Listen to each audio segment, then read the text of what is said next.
नमस्कार दोस्तों, स्वागत है आपका हमारे YouTube चैनल पर। खंडवा में छिंदवाड़ा के सांसद विवेक बंटी साहू 411 किलोमीटर की पैदल यात्रा करके पहुंचे।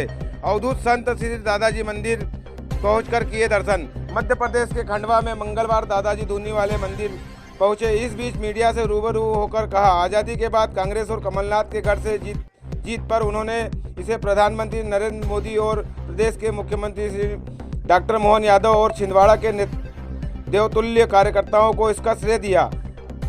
जीतू पटवारी पर बोला हमला, कहा उनसे उनकी पार्टी नहीं संभल रही, खुद चुनाव नहीं जीत पाए, पहले अपने आप को स्थापित कर ले, उसके बाद भाजपा की बात करे।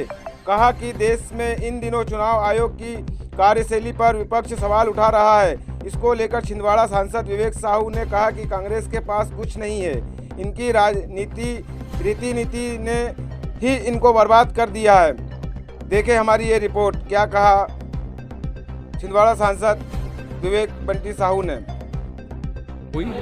हमारे देश के यशस्वी प्रधानमंत्री नरेंद्र मोदी जी का नेतृत्व, हमारे मध्य प्रदेश के यशस्वी मुख्यमंत्री डॉक्टर मोहन यादव जी का गरीब कल्याण को लेकर के संकल्प और हमारे छिंदवाड़े के देवतुल्य कार्यकर्ता जिन्होंने अथक परिश्रम किया और हम सब लोग ने मिलकर के इतिहास रचा कि आज़ादी के बाद पहली बार हमको आम चुनावों में विजयश्री मिली और दूसरा आज़ादी के बाद हम लोग सब लोगों ने इतिहास रचा कि छिंदवाड़े की माटी में जम लिया कोई व्यक्ति जिले का सांसद बना है। तो इसमें निश्चित तौर पर मोदी जी, हमारे मुख्यमंत्री जी और छिंदवाड़े के कार्यकर्ता की भूमिका रही है। चुनाव आयोग का जो है दुरुपयोग का आरोप लगा रहा है विपक्ष। बिहार में भी जो चुनाव है उससे पहले जो देखिए, इन लोग के पास कुछ बचा नहीं है। इनकी नीति रीतियाँ जो रही है, इनकी नीति रीतियों ने ही इनको बर्बाद कर दिया। इनकी जो सोच रही है इन्होंने बर्बाद कर दिया।